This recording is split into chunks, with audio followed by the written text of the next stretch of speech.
하어트빔은 심장 리듬을 측정하는 ECG 장치와 소프트웨어를 결합해서 집이나 이동 중에도 임상에서 보는 11리드 형태의 정보를 더 쉽게 얻는 방향을 노렸는데요. 한마디로 원격 심장 모니터링의 정확도와 편의성을 함께 잡겠다는 메드테크 기업입니다. 현재 단계는 본격 매출 성장 지라기보다 규제 통과 이후 초기 상용화로 넘어가는 구간에 가깝습니다. 그래서 투자 관점에서는 기술이 좋다는 말보다 실제로 병원과 클리닉에서 쓰이기 시작하는지, 그리고 그 결과가 숫자로 나오기 시작하는지가 핵심이 됩니다. 정리하면 이 종목은 규제 이벤트가 어느 정도 해소된 뒤에 상용화 성패와 자금 조달이 주가를 좌우하는 전형적인 소형 매드테크 흐름이라고 보시면 됩니다. 가장 큰 이벤트는 2025년 12월 10일에 있었는데요. 회사 발표 기준으로 FDA가 11리드 ECG를 합성해서 보여주는 소프트웨어에 대해 510K 클리어런스를 내줬다고 밝혔습니다. 이 이슈는 단순 호재가 아니라 규제 불확실성이 한 단계 줄어든 의미가 큽니다. 그 다음으로 2026년 1월 5일에는 JP모건 헬스케어 컨퍼런스에 참석한다고 공지했는데요. 행사는 1월 10일부터 15일까지로 안내됐고, 이 자리에서 투자자 미팅과 파트너 논의를 진행하겠다고 했습니다. 그리고 상용화 일정도 다시 확인했는데요. 2026년 1분기에 미국에서 제한적 런치를 시작한다는 계획입니다. 핵심만 정리하면 이제부터는 승인 그 자체보다 런치 이후 실제 채택 숫자가 더 중요해진 구간입니다.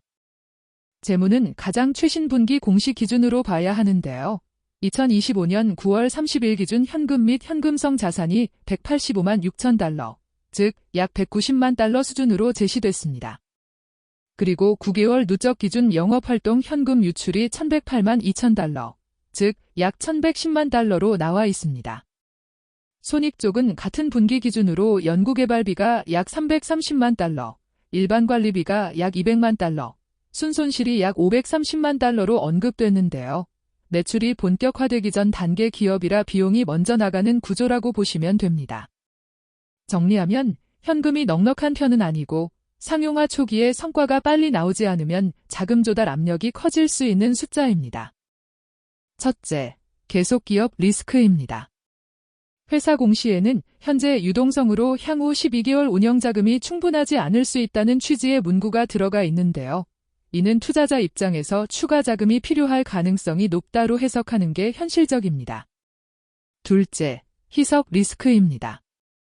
회사는 ATM 형태로 최대 1,700만 달러 규모의 주식 발행 가능성을 열어두고 있어서 실제 집행 시점과 단가에 따라 주가가 크게 흔들릴 수 있습니다. 셋째, 규제와 적응증 범위 리스크입니다. 이번 클리어런스가 큰 진전인 건 맞지만 회사가 장기적으로 강조하는 심근경색 탐지 같은 확장 스토리는 다음 단계로 남아 있습니다. 넷째, 상용화 리스크입니다.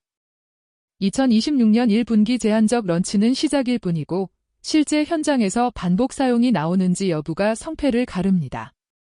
결론만 정리하면 이 종목의 가장 큰 변수는 기술 자체보다 자금 조달과 상용화 속도입니다. 단기적으로는 2026년 1분기 제한적 런치가 가장 중요한 분기점인데요. 이때부터는 회사가 말로 설명하던 가치를 실제 도입 숫자와 사용자 데이터로 보여줘야 합니다.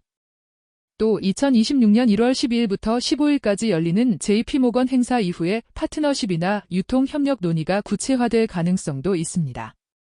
시장에서 참고 지표로 보는 값도 같이 말씀드리면 최근 표시 기준으로 주가는 2.40달러 수준이고 시가총액은 약 8,266만 달러로 언급됩니다. 여기서 중요한 포인트는 이런 소형 매드테크는 매출이 안정적으로 잡히기 전까지는 뉴스 한 방에 급등락이 자주 나오는데요. 특히 증자나 파트너 계약, 초기 도입 데이터 공개 같은 이벤트가 주가 변동의 중심이 됩니다.